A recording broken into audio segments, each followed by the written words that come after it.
Слово для выступления предоставляется представителю Министерства юстиции Ташманбетовой Назгуль Октябревне.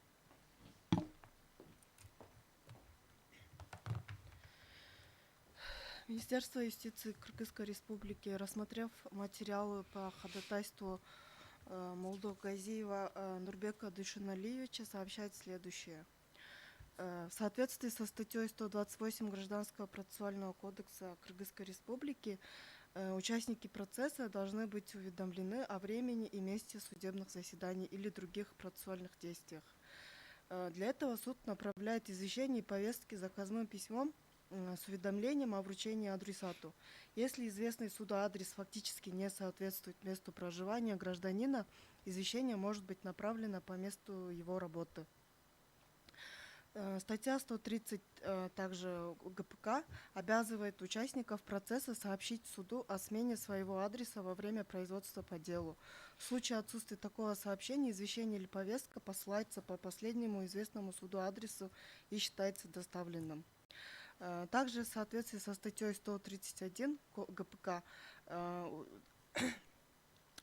статья 131 устанавливает, что участники процесса считаются надлежащим образом извещенными судом, если извещение направлено по последнему известному суду адресу, даже если адресат по этому адресу более не проживает или не находится. Так, норма, предусмотренная вышеуказанными статьями отмеченного кодекса, предусмотрена для обеспечения эффективности и непрерывности судебного процесса и направлена на защиту интересов всех сторон, участвующих в деле. Также, устанавливая четкий порядок уведомления, данная норма способствует юридической определенности. Следовательно, участники процесса обязаны сообщать о смене адреса и осознавать последствия несоблюдения данной обязанности. Кроме того, требования об обязательном регистрации по месту жительства, установленные статьей 9 закона КР о внутренней миграции, также обеспечивают реализацию прав граждан, в том числе их права на участие в судебных разбирательствах.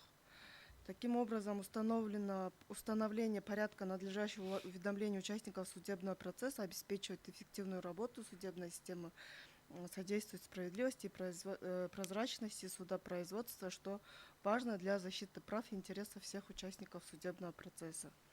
Учитывая вышеизложенное, считаем, что пункт 7 статьи 129 и пункт 3 части 2 статьи 131 ГПК не противоречит частям 1, 2, 4, 5, 6 статьи 23, части 2 статьи 24 и частям 1, 2 статьи 56, части 1 статьи 61, части 3 статьи 100 Конституции Кыргызской Республики.